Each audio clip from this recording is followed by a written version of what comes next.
Supreme court کا از خود notice کا اختیار ختم۔ 27ویں آئینی ترمیم کے مطابق وفاقی آئینی عدالت بنے گی۔ آئینی عدالت پر سپریم کورٹ کے فیصلوں کا اطلاق نہیں ہوگا۔ ججز کی اہلیت اور تقرری کی شرائط مقرر۔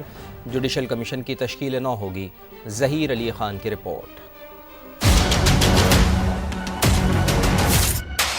سپریم کورٹ کا از خود نوٹس لینے کا اختیار ختم۔ اب چیف جسٹس سپریم کورٹ کا مواخذہ بھی ہوگا۔ سینٹ سے منظور 27ویں آئینی ترمیم کے مطابق آرٹیکل 175A میں بڑی ترامیم کر دی گئیں۔ 175B سے 175L تک نیا باب شامل۔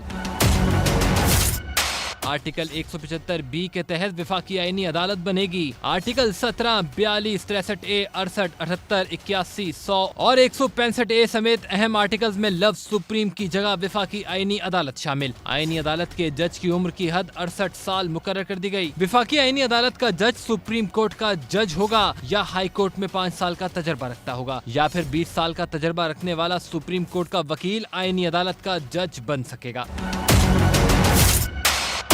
آئینی عدالت کے پہلے چیف جسٹس کا تقرر صدر مملکت وزیر اعظم کی ایڈوائس پر کریں گے۔ آئینی عدالت کے پہلے ججز کی تقرری بھی وزیر اعظم کی سفارش پر صدر کریں گے، لیکن ججز تقرری کے معاملے میں آئینی عدالت کے سربراہ کی مشاورت بھی شامل ہوگی۔ اب وفاقی آئینی عدالت کا فیصلہ سپریم کورٹ سمیت تمام عدالتوں پر نافذ ہوگا، جبکہ سپریم کورٹ کے فیصلے کا اطلاق آئینی عدالت پر نہیں ہوگا۔